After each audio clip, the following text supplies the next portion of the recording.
계약서 한 장에 서명했을 뿐인데 낯선 남자와 6개월을 함께 살아야 했습니다. 그것도 아버지를 구하기 위해서요. 하지만 그 남자에겐 더 큰 비밀이 숨겨져 있었습니다. 매일 밤 새벽 2시 30분, 20년 묵은 테이프를 들으며 숫자를 중얼거리는 남자. 그가 지키려 했던 진실은 무엇이었을까요? 안녕하세요.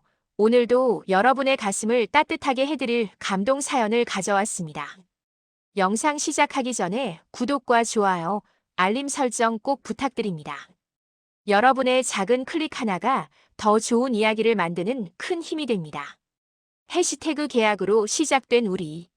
서은결은 그날 아침 아버지의 인쇄소 사무실 문을 열고 들어서는 순간 공기가 다르다는 걸 느꼈다. 평소처럼 기계 돌아가는 소리가 들려야 할 시간인데 사무실은 침묵으로 가득했다. 책상 앞에 앉아있는 아버지의 어깨는 평소보다 더 작아 보였고 그 옆에 선 2명의 경찰관은 무표정한 얼굴로 서류를 펼쳐놓고 있었다. 서은결 씨 맞으십니까? 경찰관의 질문에 은결은 고개를 끄덕였다. 그제야 아버지가 고개를 들었다. 그의 눈은 붉게 충혈되어 있었다. 거래처 대표가 사기 행각을 벌였습니다. 문제는 그 과정에서 따님 아버지 명의의 계좌와 서류가 광범위하게 사용됐다는 겁니다. 은결의 머릿속이 하얘졌다. 아버지는 평생 성실하게 일해온 사람이었다. 거래처를 믿고 계약서에 도장을 찍었을 뿐인데 그것이 범죄의 도구로 쓰였다는 사실을 어떻게 받아들여야 할까? 고의는 아니었던 것 같지만 피해 규모가 크고 법적 책임을 피하긴 어려울 겁니다. 경찰이 떠난 뒤 은결은 며칠간 변호사를 찾아다녔다. 하지만 돌아오는 답은 비슷했다. 최소 수천만 원의 합의금, 길어질 수 있는 재판, 그리고 불확실한 결과. 아버지의 인쇄소는 이미 운영이 어려운 상태였고 은결이 프리랜서 디자이너로 버는 수입으로는 감당할 수 없는 금액이었다. 그러던 어느 날 낯선 번호로 전화가 걸려왔다. 서은결 씨, 한도윤입니다. 문화재단 이사로 일하고 있습니다. 이번 사건과 관련해 도움을 드릴 수 있을 것 같습니다. 목소리는 차갑고 사무적이었다. 은결은 의아했지만 만남을 수락했다. 약속 장소는 재단 건물 내 작은 회의실이었다. 한도윤은 정확히 약속 시간에 나타났다. 짙은 회색 수트, 각진 안경, 그리고 어떤 감정도 읽히지 않는 표정. 그는 인사도 없이 바로 본론으로 들어갔다. 이번 사건의 핵심 자료는 우리 재단 산하 물류센터에서 관리되고 있었습니다. 저는 그 자료를 정리하는 업무를 맡았습니다. 그게 저희와 무슨 상관입니까? 정리 과정에서 귀하의 아버지가 실제 사기 행위에 관여하지 않았다는 증거를 확보했습니다. 이 자료를 제출하면 혐의에서 벗어날 수 있습니다. 은결의 가슴이 뛰었다. 하지만 세상에 공짜는 없다는 걸 그녀도 알고 있었다. 조건이 있습니다. 도윤은 서류 한 장을 꺼내 은결 앞에 놓았다. 생활 동반 계약서라는 제목이 적혀 있었다. 재단 규정상 중요 자료 관리자는 신원이 확실한 생활 동반자와 거주해야 합니다. 형식적인 규정이지만 필수입니다. 6개월간 제 집에 거주하시면 아버지의 사건은 원만히 해결될 것입니다. 같이 산다는 말씀이신가요? 독립된 방을 드립니다. 사생활 침해는 없습니다. 계약 조건만 지켜주시면 됩니다. 은결은 며칠을 고민했다. 하지만 선택지는 사실상 하나였다. 아버지를 구할 방법은 이것뿐이었다. 일주일 뒤 은결은 캐리어 하나를 끌고 도윤의 집 앞에 섰다. 고층 아파트 최상층. 문이 열리자 펼쳐진 공간은 놀라울 정도로 무채색이었다. 흰 벽, 회색 소파, 검은 테이블. 어떤 장식도 생활의 흔적도 없었다. 도윤은 간단히 방을 안내하고는 자신의 서재로 들어가 문을 닫았다. 은결은 짐을 풀며 생각했다. 6개월. 견딜 수 있을 거야. 하지만 그녀는 아직 몰랐다. 이 집의 진짜 비밀은 낮이 아니라 밤에 드러난다는 것을. 한도윤과의 동거 첫날 밤 서은결은 잠들지 못하고 천장을 바라봤다. 낯선 공간, 낯선 사람과의 생활. 6개월이라는 시간이 끝없이 길게 느껴졌다. 그때 복도 너머에서 희미한 소리가 들려왔다. 발소리였다. 규칙적이고 조심스러운 걸음걸이. 은결은 시계를 확인했다. 새벽 2시 30분. 다음 날도 그 다음 날도 같은 시간에 같은 소리가 들렸다. 은결은 궁금증을 참지 못하고 살짝 방문을 열었다. 복도 끝 서재에서 희미한 불빛이 새어나오고 있었다. 그녀는 조심스럽게 다가가 문틈으로 안을 들여다봤다. 도윤이 책상 앞에 앉아 있었다. 그의 앞에는 낡은 카세트 플레이어가 놓여 있었고 작은 스피커에서 지직거리는 소음과 함께 누군가의 목소리가 흘러나왔다. 도윤은 그 소리를 들으며 노트에 무언가를 빠르게 적어 내려가고 있었다. 37.2도. 북위. 126.9동. 2003년 8월 14일. 중얼거리는 목소리는 기계적이었다. 감정이라곤 찾아볼 수 없는 마치 데이터를 입력하는 것 같은 말투. 은결은 숨을 죽이고 지켜봤다. 테이프는 10분쯤 재생되다 멈췄고 도윤은 되감기 버튼을 눌러 다시 처음부터 재생했다. 같은 내용이 반복됐다. 낮에 도윤은 완벽하게 기능적인 사람이었다. 아침 6시 30분에 일어나 7시에 출근했고 저녁 7시에 정확히 퇴근했다. 집에 돌아오면 간단한 식사를 하고 서재로 들어갔다. 은결과 마주치는 일은 거의 없었고 마주쳐도 짧은 인사만 오갈 뿐이었다. 식사하셨어요? 네. 불편한 건 없으신가요? 없습니다. 대화는 언제나 거기까지였다. 그는 감정을 드러내지 않았고 불필요한 말을 하지 않았다. 사람과의 접촉을 최소화하는 것처럼 보였다.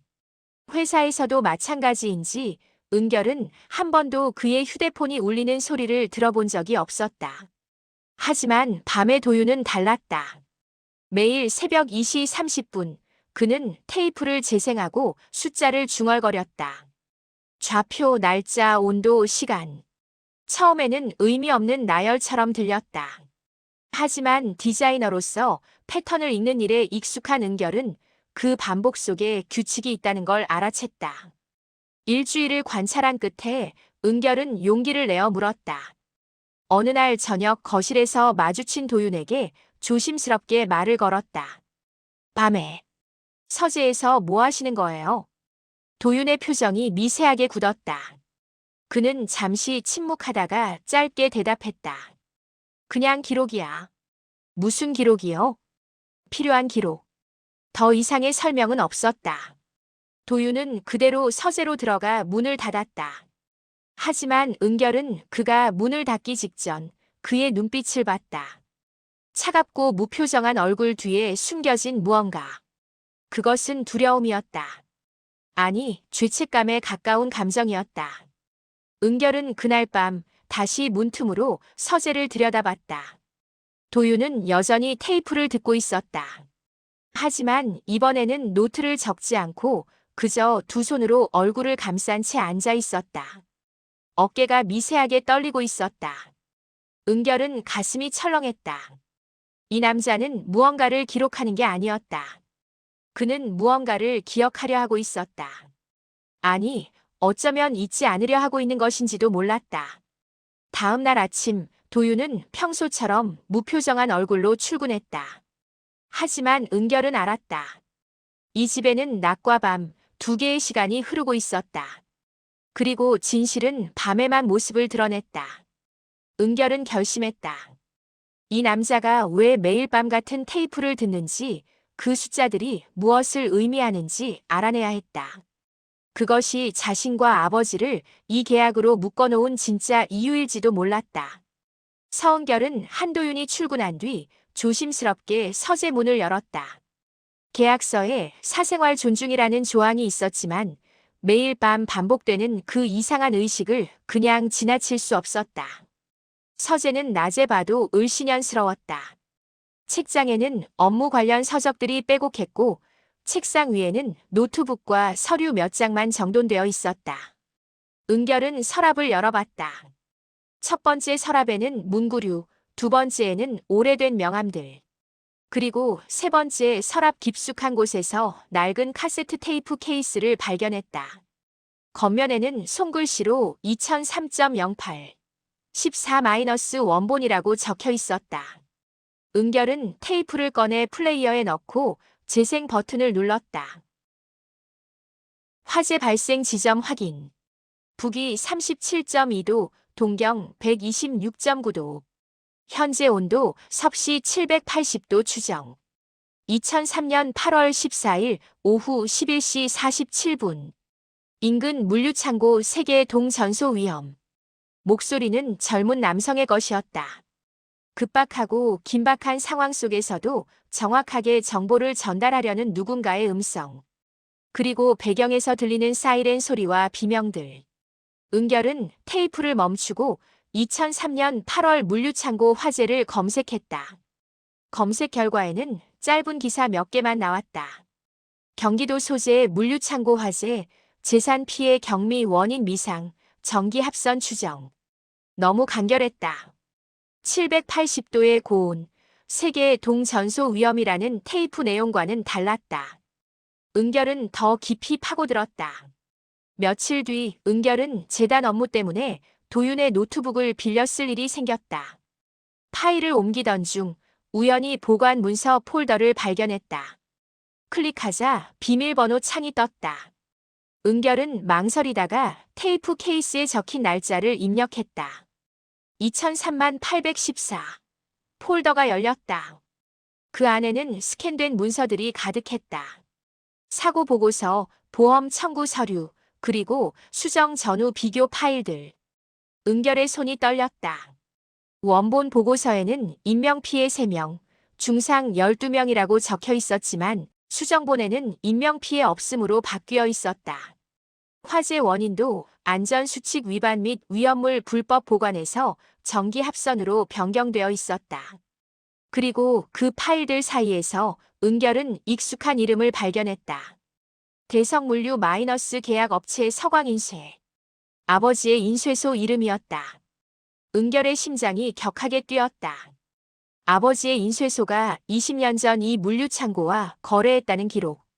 그리고 그 화재 이후 새로운 물류 계약이 체결되고 유령 회사들이 만들어지기 시작했다는 내용. 은결은 퍼즐 조각들이 맞춰지는 것을 느꼈다. 2003년 화재 사고가 조작됐다. 피해 규모를 축소하고 원인을 은폐했다. 그리고 그 과정에서 새로운 사기 구조가 만들어졌다. 아버지는 그때부터 이미 이 거대한 범죄 구조의 이름만 빌려준 채 이용당하고 있었던 것이다. 그날 밤 도윤이 돌아왔을 때 은결은 거실에서 기다리고 있었다. 그녀는 조용히 물었다. 2003년 화재. 당신이 그 현장에 있었죠? 도윤의 얼굴이 굳었다. 오랜 침묵 끝에 그가 입을 열었다. 나는 당시 재단 막내 직원이었어. 현장 기록 담당자였지. 테이프는요? 내가 직접 녹음한 원본 보고서야. 하지만 제출되지 않았어. 위에서 다른 보고서를 만들라고 했고 나는 따랐어. 도윤의 목소리는 처음으로 떨리고 있었다. 그 사람들 죽었어요? 3명이 현장에서 사망했어. 12명이 중상을 입었고. 하지만 공식 기록엔 경미한 재산 피해로만 남았지. 은결은 주먹을 쥐었다. 그가 매일 밤 테이프를 듣는 이유를 이제 알 것 같았다. 그것은 기록이 아니었다. 속죄였다. 왜 지금까지 숨기신 거예요? 증거를 보관하는 게 내 역할이었어. 언젠가 쓸 날이 올 거라고 그렇게 믿으며 20년을 살았어. 도윤은 고개를 떨궜다. 그런데 당신 아버지 사건을 조사하다 보니 모든 게 그때부터 시작됐다는 걸 알게 됐어. 이 구조를 만든 사람들이 여전히 활동하고 있었고 새로운 희생자를 만들고 있었어. 은결은 깨달았다. 도윤이 자신에게 접근한 건 단순한 법적 도움이 아니었다. 그는 20년 전 자신이 지키지 못한 진실을 이번엔 지키려 했던 것이다. 이제 어떻게 할 건가요? 은결의 질문에 도윤은 오랜 침묵 끝에 대답했다. 모르겠어. 이걸 공개하면 재단도 나도 끝이야. 하지만 그의 눈빛이 처음으로 흔들렸다. 이대로는 안 되는 것도 알아. 서은결은 며칠 밤을 뜬 눈으로 지새웠다. 한도윤이 건넨 진실의 무게는 생각보다 무거웠다. 20년 전 은폐된 사고, 죽은 사람들, 그리고 그 위에 세워진 거대한 사기 구조. 아버지는 그저 그 구조의 말단에서 이름만 빌려준 채 이용당했을 뿐이었다. 은결은 도윤의 서재 문을 두드렸다. 새벽 2시 30분. 그가 매일 테이프를 듣는 시간이었다. 문이 열렸고 도윤은 놀란 표정으로 그녀를 바라봤다. 들어가도 될까요? 도윤은 잠시 망설이다 비켜섰다. 은결은 책상 앞에 앉아 카세트 플레이어를 바라봤다. 낡고 오래된 기계. 20년의 세월을 함께한 증거. 이걸 공개해요. 은결의 말에 도윤은 고개를 저었다. 안 돼. 당신 아버지 사건만 해결하면 돼. 이건 너무 커. 커서 더 공개해야죠. 아버지만의 문제가 아니잖아요. 20년 전 돌아가신 분들, 그 가족들, 그리고 지금도 어디선가 이용당하고 있을 사람들. 모두 이 구조의 희생자예요. 도윤은 창밖을 바라봤다. 어둠 속에서 도시의 불빛만이 깜빡이고 있었다. 재단은 무너질 거야. 이 사진 대부분이 연루되어 있어. 나도. 증거를 보관만 하고 20년간 침묵했으니 공범이나 다름없지. 그래서 매일 밤 이 테이프를 들으신 거잖아요. 은결의 목소리는 단호했다. 스스로를 처벌하듯이. 잊지 않으려고. 하지만 도윤 씨, 기억하는 것만으론 부족해요. 행동해야죠. 도윤은 처음으로 감정을 드러냈다. 그의 목소리가 떨렸다. 그날, 내가 보고서를 제출하지 말고 버텼더라면, 상부에 맞섰더라면 많은 게 달라졌을 거야. 사망자 가족들은 제대로 된 보상을 받았을 거고, 이런 구조가 만들어지지도 않았을 거야. 그는 두 손으로 얼굴을 감쌌다. 난 겁쟁이였어. 26살 신입사원이 거대 조직에 맞설 용기가 없었어. 그래서 그냥 시키는 대로 했어. 원본은 숨기고 조작된 보고서를 제출했지. 지금이라도 늦지 않았어요. 은결은 그의 어깨에 손을 올렸다. 20년 전엔 혼자였지만 지금은 아니잖아요. 저도 있고 증거도 있어요. 함께 할 수 있어요. 도윤은 천천히 고개를 들었다. 그의 눈은 붉게 충혈되어 있었다. 공개하면 당신도 무사하지 못해. 재단이 아버지 사건을 해결해준다는 조건으로 당신이 여기 있는 거잖아. 내가 재단을 무너뜨리면 그 약속도 무효가 돼. 이미 무너진 사람들은 더 이상 숨을 곳이 없어요. 은결의 목소리는 조용하지만 확고했다. 아버지는 이미 인쇄소를 잃었어요. 평생 쌓은 신뢰도 잃었고요.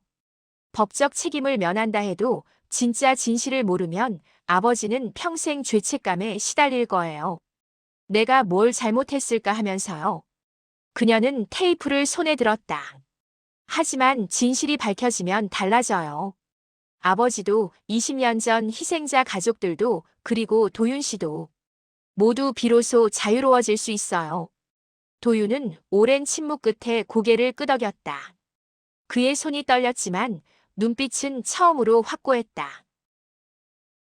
같이 하자. 자료를 정리해서 외부에 전달하자. 두 사람은 그날 밤부터 움직이기 시작했다. 서버에 남아있는 모든 파일을 복사하고 테이프를 디지털화했다. 은결은 디자이너로서의 감각을 살려 타임라인을 정리했고 도윤은 20년간 머릿속에 담아뒀던 증언을 문서화했다. 일주일 후 그들은 완성된 자료를 들고 검찰청을 찾았다. 담당 검사는 자료를 받아보고 표정이 굳었다. 이 정도 규모면 특별수사팀을 꾸려야겠습니다. 도윤은 조용히 말했다. 저도 조사를 받아야 합니다. 20년 전 사고 보고서 조작에 관여했으니까요. 검사는 고개를 끄덕였다. 각오하신 것 같네요. 사무실을 나서며 은결이 물었다. 후회하지 않으세요? 도윤은 처음으로 희미하게 웃었다. 후회는 20년 전에 이미 다 했어. 지금은 오히려 홀가분해. 그날 밤 도윤은 테이프를 듣지 않았다. 서재의 불은 꺼져 있었고 집은 처음으로 고요한 밤을 맞이했다. 기록의 시간은 끝났고 이제 진실을 마주할 시간이 시작되었다. 검찰의 수사는 신속하게 진행됐다. 한도윤이 제출한 원본 테이프와 20년간 보관해온 문서들은 결정적인 증거가 됐다. 2003년 화재 사고의 진실이 수면 위로 떠올랐고 그 위에 세워진 사기 구조가 하나씩 무너지기 시작했다. 재단 이사진은 긴급 소환됐고 관련자들이 줄줄이 조사를 받았다. 언론은 연이 사건을 보도했다. 20년 은폐된 참사, 유령회사로 둔갑한 희생자들, 재단의 민낯. 사회는 분노했고 유가족들은 뒤늦게나마 진실을 알게 됐다. 서은결의 아버지 서광수는 모든 혐의에서 벗어났다. 검찰은 그가 사기 구조의 이용만 당했을 뿐 실제 범죄 행위엔 관여하지 않았다고 공식 발표했다. 하지만 결과는 씁쓸했다. 이미 인쇄소는 문을 닫은 지 오래였고 오랜 거래처들은 뿔뿔이 흩어진 뒤였다. 괜찮아, 은결아. 아버지는 딸의 손을 잡으며 말했다. 진실을 알게 됐잖니. 내가 뭘 잘못한 게 아니란 걸. 그걸 아는 것만으로도 난 다시 살 수 있어. 서광수의 눈가에는 처음으로 평온함이 깃들어 있었다.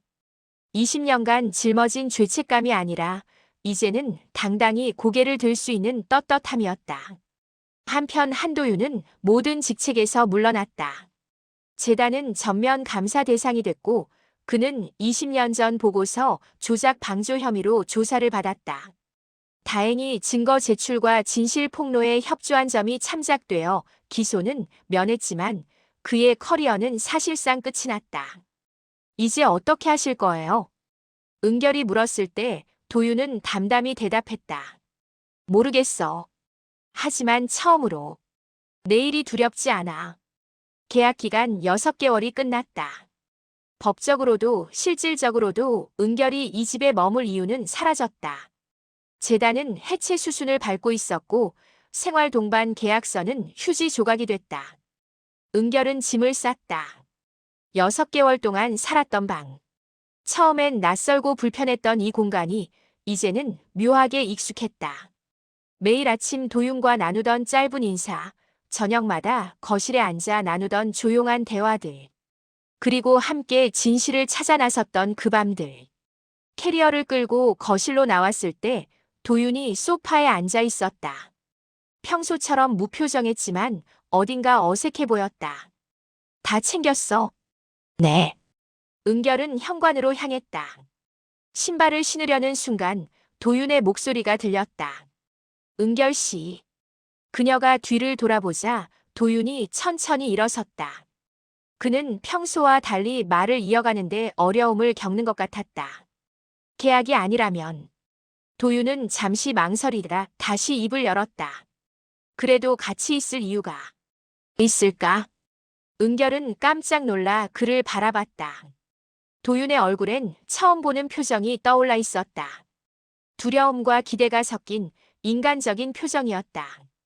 6개월 동안 당신과 함께 지내면서 나는 처음으로 혼자가 아니라는 걸 느꼈어. 20년간 스스로를 가뒀던 감옥에서 나올 수 있었던 것도 당신 덕분이야. 도윤의 목소리는 떨렸지만 진심이 담겨 있었다. 계약은 끝났어. 의무도 없어. 하지만 그래도 당신이 이 집에 있어주면 좋겠어. 이번엔 계약이 아니라 선택으로. 은결은 한참을 그를 바라봤다. 처음 만났을 때의 무표정한 남자. 매일 밤 죄책감에 시달리던 외로운 사람. 그리고 이제는 진실을 마주한 용기 있는 인간. 그녀는 대답 대신 캐리어에서 손을 놓았다. 그리고 거실로 다시 걸어 들어가 카세트 플레이어가 놓여있던 선반으로 갔다. 도윤이 더 이상 듣지 않게 된 그 테이프를 꺼내 창문 쪽으로 걸어갔다. 이제 이건 필요 없죠. 은결은 창문을 활짝 열었다. 바깥 공기가 집 안으로 흘러들어왔다. 6개월간 닫혀있던 이 집에 처음으로 바람이 불어왔다. 기록의 밤은 끝났어요. 이제 우리는 현재를 살아야죠. 도윤은 천천히 고개를 끄덕였다. 그의 눈가에 희미한 미소가 번졌다. 20년 만에 처음 짓는 진짜 미소였다. 은결은 캐리어를 다시 방으로 가져갔다. 이번엔 짐을 풀기 위해서였다. 계약이 끝난 자리에 선택이 시작되고 있었다. 창밖으로 아침 햇살이 비쳐들어왔다. 무채색이던 거실이 처음으로 따뜻한 빛으로 물들었다. 두 사람은 나란히 창가에 서서 그 빛을 바라봤다. 과거는 끝났고 미래는 아직 알 수 없었다. 하지만 지금 이 순간만은 확실했다. 그들은 더 이상 혼자가 아니었다.